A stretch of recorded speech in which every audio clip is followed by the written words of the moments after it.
멕시코전 매치 VAR부터 출발하도록 하겠습니다. 어떤 경기가 있었는지 한번 멕시코전 자세하게 들어가 보시죠.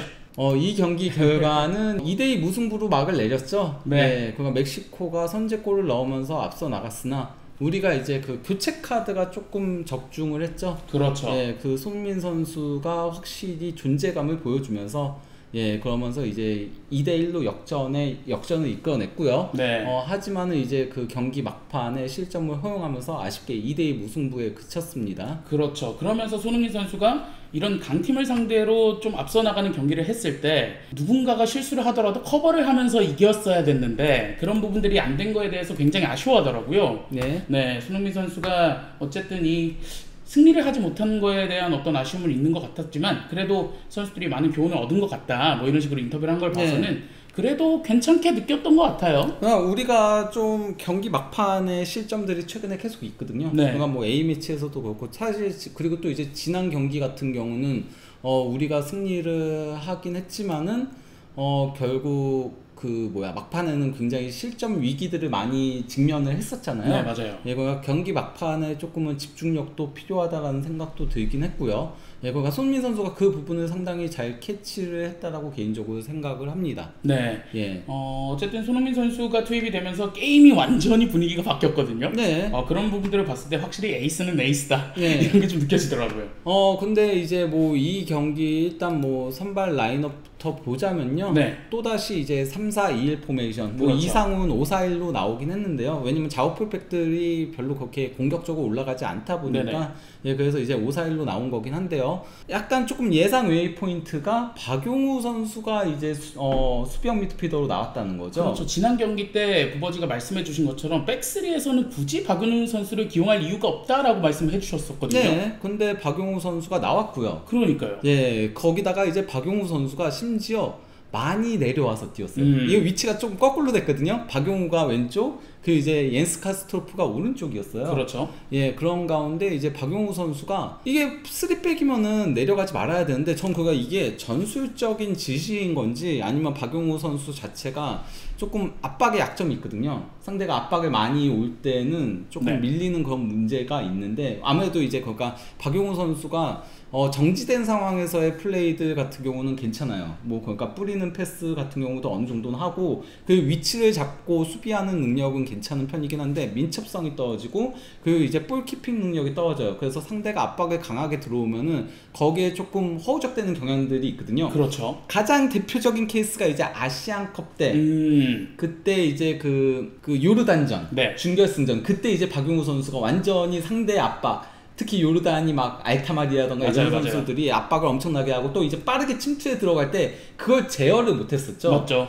제어를 못하다 보니까 결국은 0-2로 그때 패했던 부분들이 있었는데 이 경기에서도 멕시코가 시작부터 압박을 굉장히 강하게 오더라고요. 라인이 굉장히 끌어올려가지고 그래서 1대1 마크를 계속 하는 장면들이 있었거든요. 그러다 보니까 박용우 선수가 내려가는 상황들이 있었고 그러면서 도리어 김태현 선수가 측면으로 밀려나는 상황들이 상당히 많았었거든요. 그렇죠. 이게 그러니까 정 안 되니까 전술적인 지시로 박용우한테 내려가고 이렇게 움직이게 한 건지 아니면 박용우 선수가 밀려서 내려간 건지는 그거는 뭐 그냥 당사자만 알 수 있는 거죠. 그냥 홍명보 감독과 당사자만 알 수 있는 거긴 하지만은 어쨌건 간에 그런 문제들이 발생을 했어요. 그러면서 이제 초반에 상당히 밀리는 장면들이 많았었거든요. 실제 뭐 이게 이제 그 구역별 점유율인데 우리나라 수비 진영에서 27.1%고 멕시코 수비 진영 20.5%가 나온 건데 이게 경기 전체여서 그래요. 그러니까 전반전 초반으로 좀 따져보면 일단 뭐 전반전은 이렇게 되고요. 특히 전반전 초반은 장난이 아니었어요. 그렇죠. 상대가 33.2%를 우리 지역에서 가져가면서 여기서 거의 가둬놓고 플레이한 거나 마찬가지였거든요.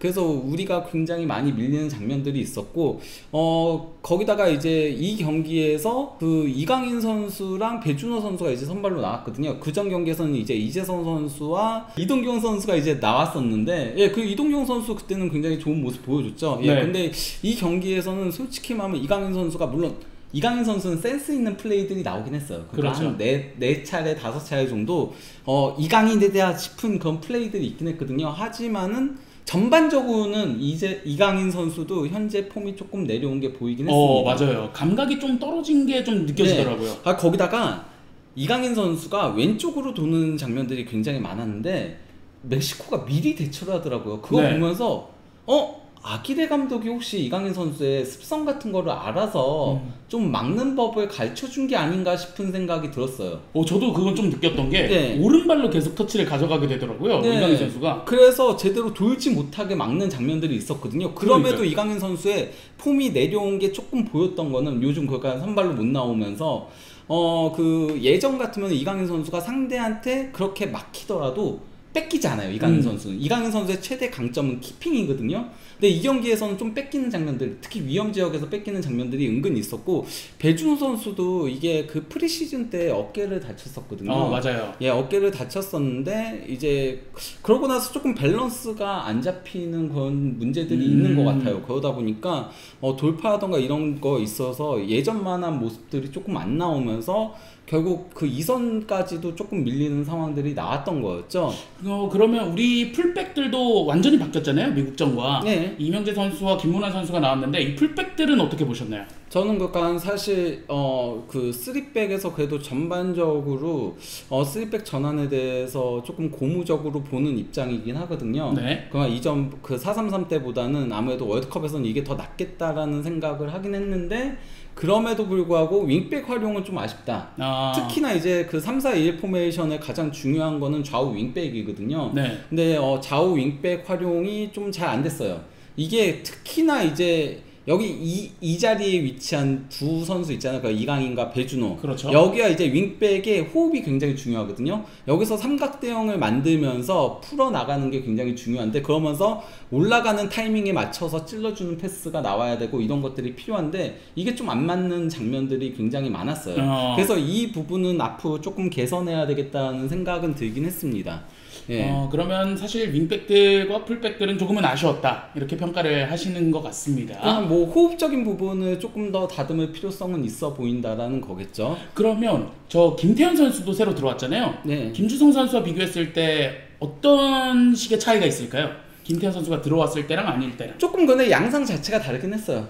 미국전은 그래도 우리가 전반적으로 조금 더 공격을 주도한 부분들은 있긴 했었거든요. 네. 그러다 보니까 이 김주성 선수가 상당히 많이 올라와서 풀었다면은 이 경기는 일단 뭐 박용우 선수가 많이 내려오기도 그렇죠. 했고, 예, 그러다 보니까 김태현 선수가 김주성 선수만큼 그렇게 그런 모습들을 보여주기에는 조금 힘든 부분들은 있었습니다. 네. 예. 근데 어쨌건 간에 그러다 보니 그 앞선에서 제가 이제 공격을 잘 못 풀고 했었다는 얘기를 했잖아요. 그리고 우리가 전반적으로 밀렸다라고. 예, 그러다 보니 이제 슈팅이 전반전에 3번 있었거든요. 여기 보면 9분, 15분 그리고 또 이제 그 20분에 네. 3번 있었는데 이 3번의 슈팅들이 다 이제 끊어서 나오는 장면들에 가까웠거든요. 그렇죠. 예, 거기서 이제 카스트로프가 그래도 나름 가능성을 보여줬다라고 할 수 있겠죠. 맞아요. 예, 그러니까 뭐 카스트로프가 먼저 이제 9분경에 뭐 첫 슈팅 나왔을 때 여기서 끊어내가지고 완전 몸싸움도 다 이겨내면서 전진했잖아요. 네, 그래서 이제 패스 준 거를 이제 이강인 선수가 이게 또 여기서 이강인 선수의 센스가 나오는 거죠. 찔러주는 패스를 줬고 여기서 이제 여기 이때는 이제 조금 그 윙백과의 호흡이 나왔던 거거든요. 네. 김문환 선수가 컵백 준 거를 배준호 선수가 슈팅을 가져갔는데 이거 좀 아쉬웠던 장면이었죠. 그렇죠. 예. 조금 덜 꺾이면서 오른쪽으로 벗어나는 그런 슈팅이 나왔었고 네. 그 이후에 오영길 선수의 또 슈팅도 있었죠. 네, 근데 이거는 이제 각도가 없는 곳이다 보니까 골키퍼한테 막혔는데 어쨌건 간에 스로잉 공격 상황에서 상대가 걷어낸 걸 가로채가지고 이제 그대로 공격 가가지고 슈팅 가져간 건데 막혔던 거였고요.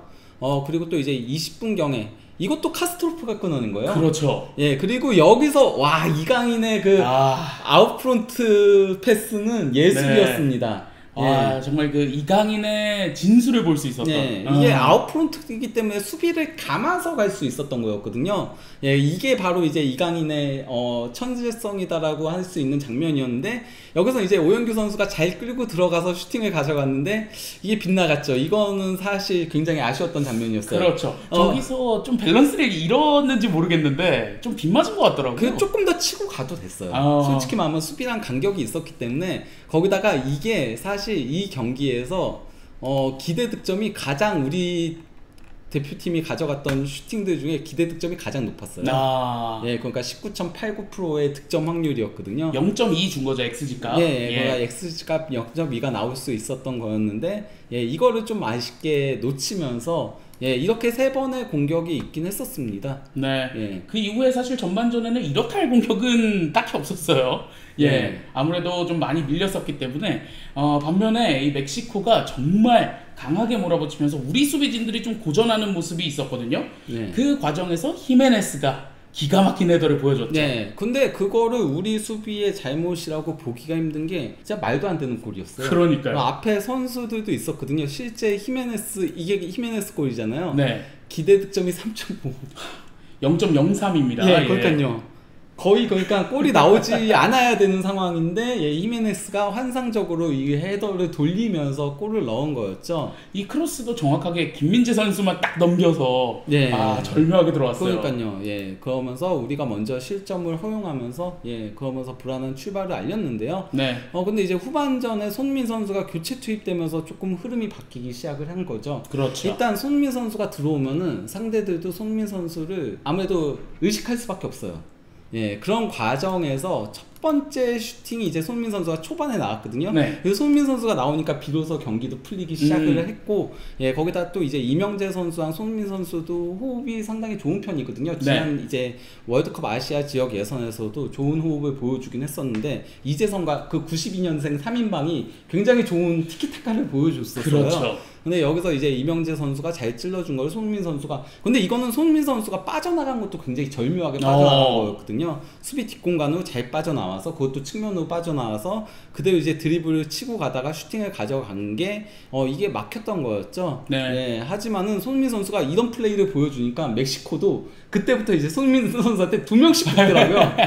예. 예. 어쨌든 손흥민 선수가 들어오면 라인을 끌어올릴 수가 없잖아요. 뒷공간에 대한 리스크 때문에. 예. 그런 것들도 한 몫을 한 것 같긴 해요. 예. 네, 그러면서 손민 선수한테 2명씩 붙다 보니까 자연스럽게 다른 선수들한테 공간이 나오기 시작을 했고, 예, 그러면서 우리 대표팀이 공격을 주도를 할 수 있었던 거였죠. 그렇죠. 예, 그 과정에서 손민 선수의 골이 나왔던 거였습니다. 네. 예, 이것도 어쨌건 간에 이강인 선수가 패스 준 거를 이제 그 김문환 선수가 크로스를 올렸고, 여기서 이제 오영규 선수, 예, 헤더로 잘 떨궈 준 거를 이제 손민 선수가 와, 접고 슈팅 가져갔는데, 네. 이거 예술이었어요. 이른바 맞대슛, 맞고 네. 되져라. 예. 이게 그냥 골키퍼와 정면에서 마주할 때는 골키퍼 얼굴 보고 차라고 하거든요.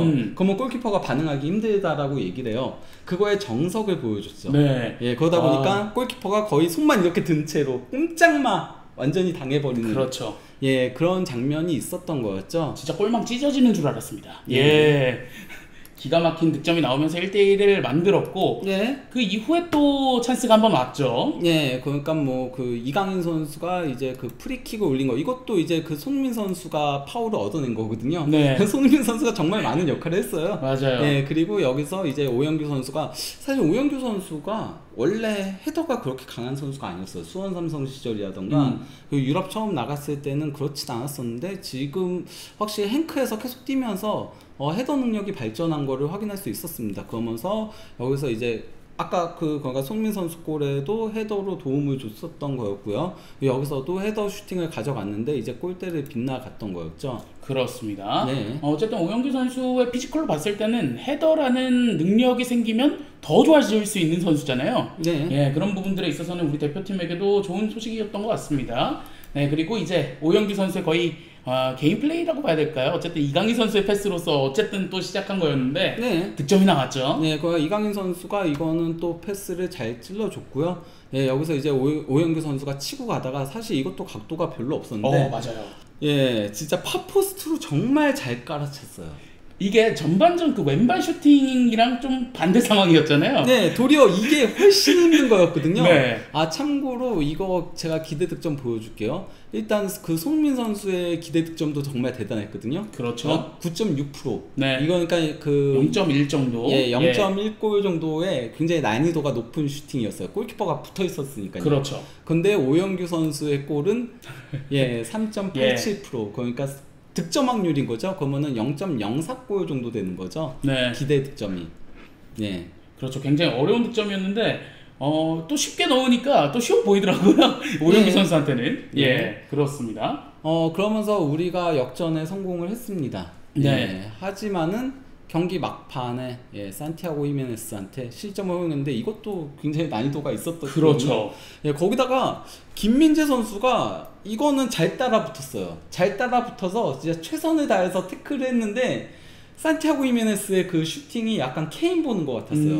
이 장면에서는 정말 진짜 짧게 끊어치는 거였거든요. 그렇죠. 예, 짧게 끊어치다 보니까 이제 태클보다 먼저 슈팅이 나가면서 그러면서 이제 골문을 가른 거죠. 근데 그 전에도 산티아고 히메네즈가 엄청난 슈팅을 보여줬는데 막았잖아요, 김진희 선수가. 그러니까 이 경기에서는 산티아고 히메네스의 킥 감각이 굉장히 좋았어요. 그러면 오히려 슈팅 공간을 내줘서는 안 됐는데 좀 느슨했던 게 아닌가 이렇게 좀 생각이 들거든요. 그것도 우리가 수비적으로 내려앉았는데 그 상황에서 느슨한 수비가 조금 나왔던 거는 좀 아쉬운 부분이라고 할 수 있겠죠. 네, 그렇습니다. 이렇게 어쨌든 스코어가 2대2가 되면서 승리는 거두지 못했지만 좀 얻은 것도 많아 보였거든요, 우리 대표팀이. 미국전보다는 수비가 더 안정적이긴 했어요. 네. 기본적으로. 그러니까 사실 그 경기 때는 김민재 선수도 2번 정도는 큰 미스를 범하긴 했었잖아요. 그렇죠. 예, 물론 뭐 김민재 정말 잘했고 저희가 그래서 정말 잘했다라고 얘기는 했지만은 네. 그러다 보니까 이제 그 경기는 기대 득점이 상대가 2.39골이었거든요. 슈팅 17대 5였고 그런데 이제 이번 경기에서는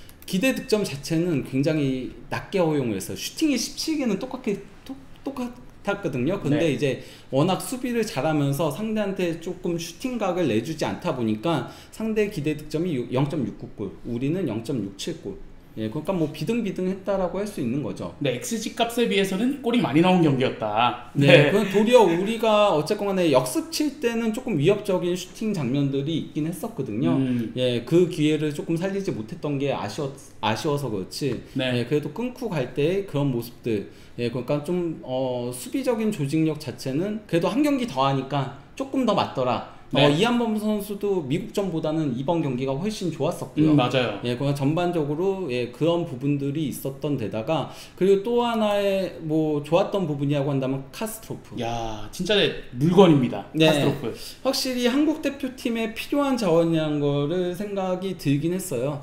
예, 그러니까 뭐 카스트로프가 굉장히 그러니까 빠르게 움직이고 그리고 또 이제 많이 싸워주고 하면서 카스트로프의 커팅에서부터 공격들이 많이 나왔던 장면들이 있었죠. 네. 실제 뭐 이 선수가 전반전밖에 뛰지 않아서 스탯이 그렇게 많이 잡히진 않았지만은 전반전 끝났을 때는 리커버리도 최다였고요. 맞아요. 골 경합도 최다였고요. 예, 상당히 좋은 모습들을 보여줬습니다. 네, 그리고 저는 경기를 보면서 개인적으로 오영규 선수가 약간 악에 받쳐 있다는 게 느껴졌거든요. 네. 나를 안 데려가? 이런 느낌이 좀 들어서 이 후반전에 퍼지면 어떡하나 이런 걱정이 있었는데 그래도 끝까지 제 역할은 잘해주고 나갔죠. 네, 그러니까 뭐 오영규 선수 같은 경우도 그러니까 이제 이 정도면은 더 이상 타겟형 공격수를 뽑지 않아도 되겠다 싶은 생각이 들었어요. 예. 그러니까 홍명보 감독이 사실 그 높이 때문에 이제 오세훈 선수라던가 아니면 이제 주민규 선수를 번갈아 가면서 활용을 했었거든요. 그 네. 지난 동아시아컵 때도 이호재 선수를 썼던 거였는데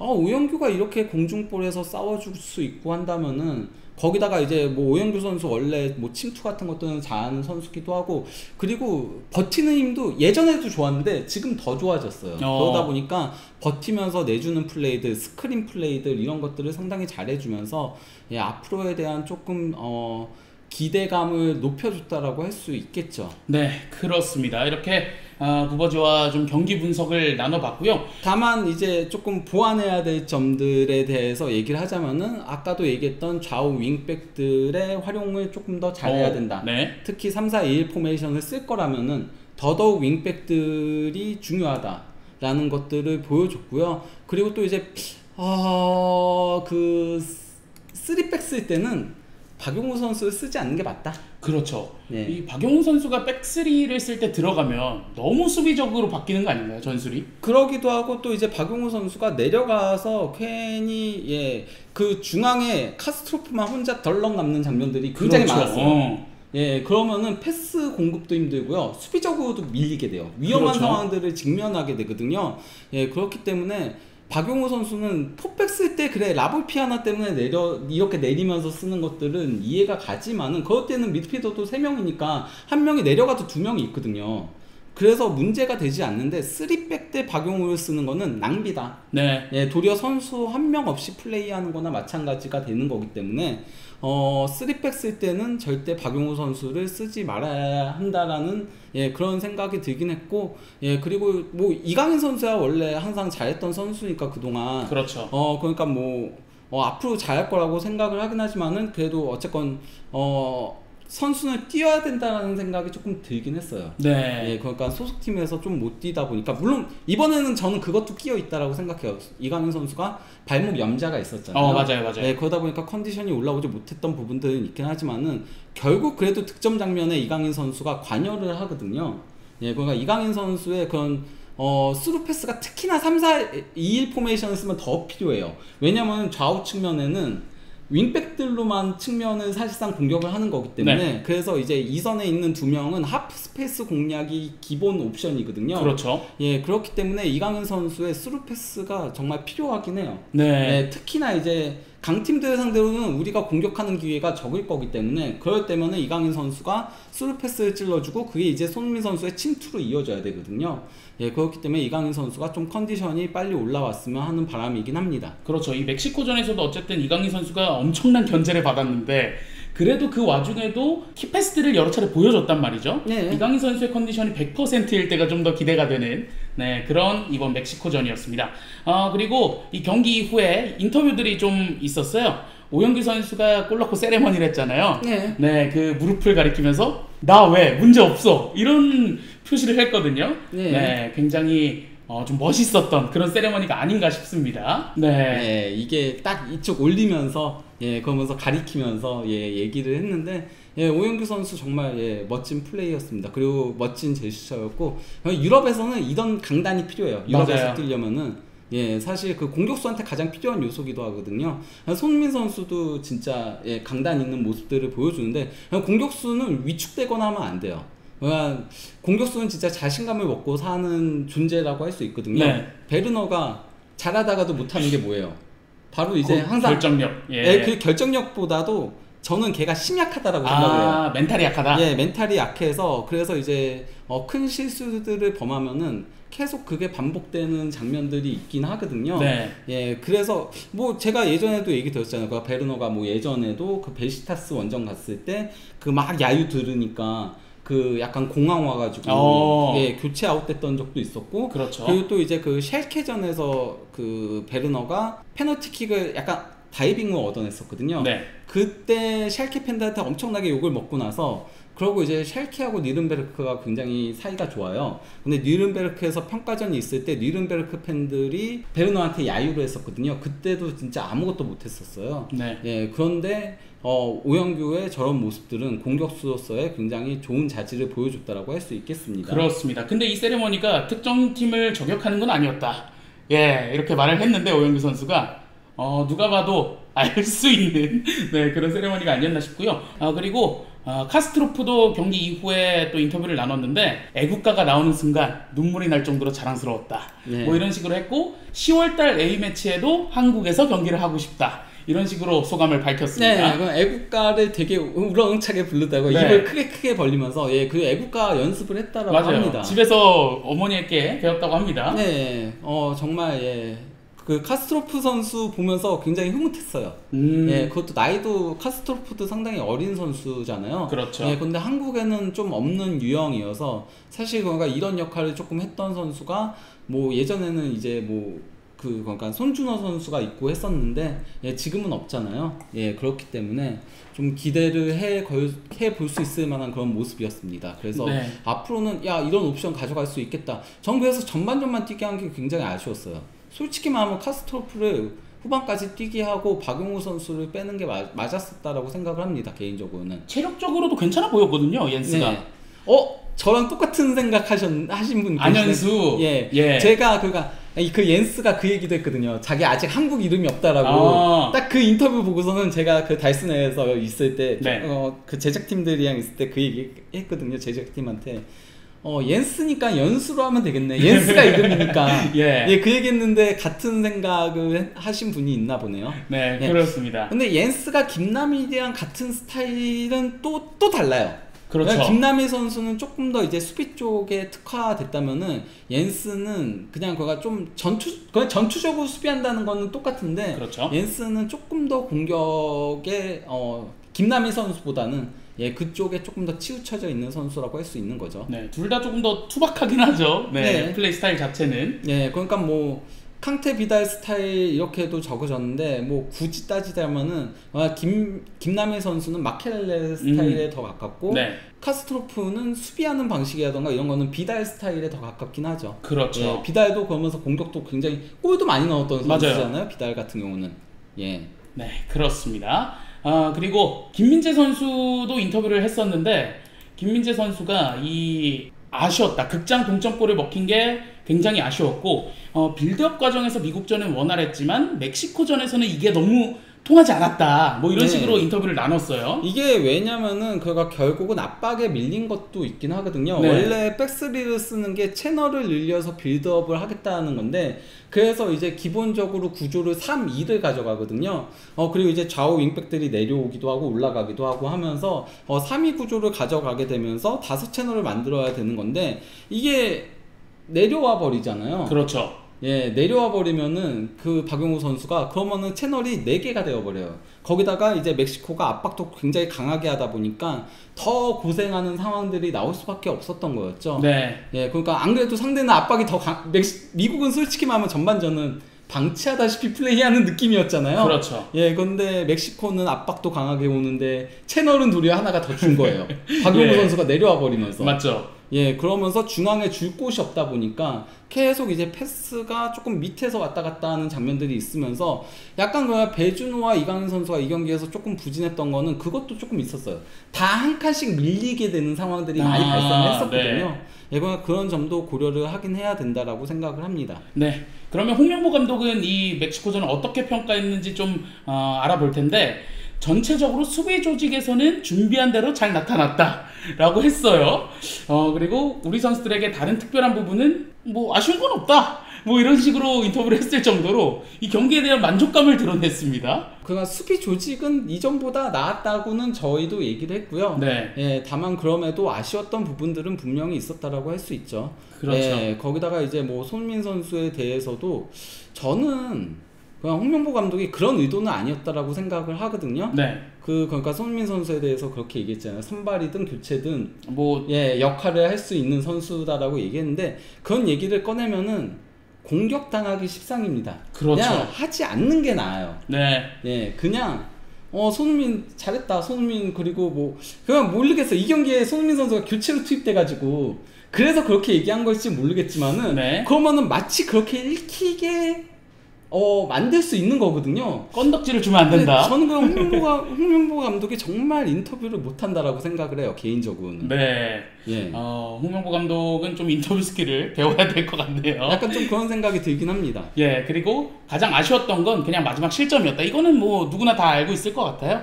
네. 이 마지막 실점 때문에 무승부가 됐기 때문에 이 선수들에게 조금 더 네. 세계 무대에서 마지막까지 집중해라. 뭐 이런 식으로 말을 전했습니다. 네. 손흥민 선수 인터뷰 보고 배워야 돼요. 맞아요. 손흥민 선수는 진짜 인터뷰의 정석입니다. 정말 잘하죠. 예. 그리고 아니 오영규 선수도 인터뷰 정말 잘하더라고요. 그래서 진짜 저희 이제 제작팀에서 막 같이 이제 뭐 육축구 자료들을 만들 때 그 얘기를 했어요. 요즘은 인터뷰 다 하는 법들 배우나. 그렇죠. 예전에는 솔직히 말하면 축구 선수들 인터뷰 정말 못했거든요. 예, 근데 요새는 되게 잘해요. 박지성 선수 때만 하더라도 사실 인터뷰에 대한 얘기들이 많이 나왔었잖아요. 예, 근데 요즘 선수들은 진짜 인터뷰를 다 잘해서 해서 그거 되게 재밌었잖아요. 김민재 선수 인터뷰를 막 하고 있는데 오영규 선수가 옆에서 인터뷰를 하고 있었나 봐요. 네. 소리가 너무 오는지 쟤는 왜 저렇게 목소리가 커? 막 이러면서 예. 씩씩하네 막 이러면서 얘기하는 장면이 있긴 했었거든요. 구버즈와 저랑 똑같네요. 네, 예. 제가 또 성량이 크기 때문에 예, 그렇습니다. 그리고 이번 평가전이 손흥민 선수에게 정말 큰 의미가 있었죠. 손흥민 선수가 이 최다 출전 타이 기록과 이 골 기록을 세우게 됐습니다. 예, 뭐 그가 손흥민 선수 최다 출전 공동 1위. 근데 이게 정말 대단한 기록인 게요. 네. 그냥 뭐 차범근, 홍명보도 선수, 차범근 감독님 정말 대단했죠. 그렇죠. 예, 대한민국 축구의 어떻게 보면은 선구자라고 할 수 있는 거고요. 많은 유럽파 선수들이 차범근 감독님, 특히 저 때는 동양인이 뛰기 힘들었거든요. 네. 진짜 한 명, 그때 외국인 선수 보유가 한 명이고 그랬어요. 그랬는데도 가서 뛰었을 정도로 정말 대단했는데, 다만 그래도 어쨌건 간에 저 때는 A매치도 상당히 많이 했었어요. 그러니까 한 해 18경기씩 뛰기도 했고, 거기다 올림픽 아시안게임 이런 것들이 그때는 성인도 나올 수 있었어 가지고 네. 그 아마추어로 이제 취급을 받았었다 보니까, 예, 그래서 이제 그런 것들이 다 포함된 거거든요. 피파에서는 그 공인하지 않는 경기들이 있어요. 반면에 홍명보 감독도 마찬가지고요. 선수 시절에 그게 있었는데, 손흥민 선수는 저게 올림픽과 아시안게임이 빠진 거예요. 네. 올림픽과 아시안게임을 똑같이 적용하면은 경기 수가 그러면은 140경기가 넘는 거죠. 그렇죠. 거의 150경기 되지 않을까요? 저 정도면은? 근데 올림픽하고 아시안게임은 연령별 대표니까. 예. 네. 근데 예전에는 포함이 된 거라는 거죠, 저게. 네네. 예, 저게 포함이 된 거기 때문에 정말 대단한 기록이라고 할 수 있고, 그리고 이제 득점도 53골로 차 감독님의 58골에 이어서 2위인데, 이것도 그러니까 그 올림픽에서 골 넣었던 거, 뭐 그 아시안 게임에서 골 넣었던 거, 이런 것들이 포함된 거긴 하거든요. 네. 그래서 피파 공인 기록 자체는 56골이에요. 예. 뭐 그 정도로 손흥민 선수가 정말 대단한 업적들을 쌓아가고 있다. 예, 그가 15년 동안 뛰면서, 더 놀라운 게 손흥민 선수가 한 해 가장 많이 뛴 경기가 언제인 줄 알아요? 언제요? 바로 작년이에요. 작년에요? 예, 2024년에 15경기를 뛰었어요. 나이를 먹었는데도, 예, 도리어, 예, 그러니까 대표팀을 위해서 헌신하는 그런 모습들. 네. 특히나 부상도 있었잖아요. 2024년에. 부상도 있고 했는데도 대표팀은 꼬박꼬박 와가지고, 솔직히 말하면은 나는 부상 치료를 위해서 오지 않겠다라고 할 수도 있는 거거든요. 근데 손흥민 선수는 그럴 때도, 예, 다 참가를 하면서, 예, 그러면서 주장으로서의 책임감을 상당히 보여줬다라고 할 수 있겠죠. 네. 예, 거기다가 손흥민 선수가, 저는 그 오늘 경기에서 느꼈던 부분이 어떤 거냐면요, MLS 정말 잘 갔다라고 생각이 들었어요. 왜냐면은 손흥민 선수가 사실 지난해는 정말 많이 혹사당하기도 하고 고생하기도 하고, 특히 이제 그러면서 2025년 초부터는 약간 손흥민 선수가 부진한 시기를 겪기도 했어요. 그렇죠. 예, 아무래도 좀 경미한 부상도 있고 하면서, 예, 그랬던 시기가 있긴 했었는데, 본인이 이제 월드컵 때문에 LAFC를 선택한 것도 있다라고 얘기를 했잖아요. 네네. 직접 얘기를 했고, 이번에도 얘기했어요. 이번에도 미국에 있으면서 준비를 잘했다. 예, 그런 얘기들을 했거든요. 근데 이제 손흥민 선수가 정말 몸이 준비가 잘 됐다는 게 보였어요. 그러니까 이전에는 손흥민 선수가 약간은 조금 무거워진 그런 모습들이 있었는데, 그리고 이제 LAFC에서 손흥민 선수가 속도감이 조금 다르다라고 생각을 했을 때는 MLS의 수준이 조금 떨어져서 그런 게 아닌가 싶은 생각도 있긴 했었거든요. 근데 전혀 아닌 것 같은데요? 그러니까요. 네. 오늘 경기 보니까 그냥 다른 거예요. 맞아요. 예. 그냥 이게 그러니까 MLS고 뭐 그게 아니에요. 그냥 손흥민의 클래스였습니다. 예. 멕시코에도 유럽에서 뛰는 선수들 뭐 라울 히메네스라던가 맞아요. 뭐 있잖아요. 예, 그리고 또 이제 대한민국 대표팀에도 다 있잖아요. 예, 근데 속도감이 달라요. 거기다가 확실히 손흥민 선수가 갈수록 영리해지고 있어요. 그러면서 포지셔닝을 정말 잘 가져가고요. 축구력이 점점 늘어나요, 네, 손흥민 선수는. 계속 그러니까 그 뒷공간에 파고 들어가는 그 타이밍도 너무 절묘하고요. 네. 예, 그런 거는 오영규 선수도 조금 보고 배웠으면 하는 생각이 들긴 했었고요. 멘토니까요. 그렇죠. 멘토가 있으면은 그걸 보고 배우면은 더 좋은 선수로 발전할 수 있겠다라고 생각이 들기도 했고요. 예, 그리고 또 이제 그 포켓이라고 해가지고, 네. 상대 수비 사이에 있는 거. 특히 특히 이제 상대 수비 이렇게 뭐 예를 들어서 3명 있으면은 그 중간에 있는 게 가장 좋아요. 왜냐면은 그러면은 수비들도 누가 막아야 될지 고민에 빠지게 되거든요. 서로 미룰 수도 있고, 예. 뭐 소통을 해야 되니까. 근데 그 자리를 정말 기가 막히게 알았어요. 손흥민 선수가. 예, 그러다 보니까 좋은 위치에서 받아서 상대한테 계속 위협을 주는 장면들. 그러다 보니까 미국도 멕시코도 손흥민이 있을 때는 조금 쩔쩔매는 장면들이 나올 수밖에 없는 거거든요. 예. 근데 그러면서 좀 우려되는 점은 너무 손흥민 선수에게 의존하는 게 아닌가. 약간 이런 우려점도 있을 것 같거든요. 예, 그러니까 그 부분은, 그러니까 좀 오영규 선수가 보고 빨리 성장을 해주면은 예. 그럼 그런 부분도 어느 정도는 해소가 되긴 하겠죠. 네, 그렇습니다. 손흥민 선수 평생 동안 대한민국을 위해서 계속해서 파이팅 해주시면 좋을 것 같습니다. 이렇게 오늘 준비된 멕시코전의 리뷰까지 마무리해 보도록 하겠습니다.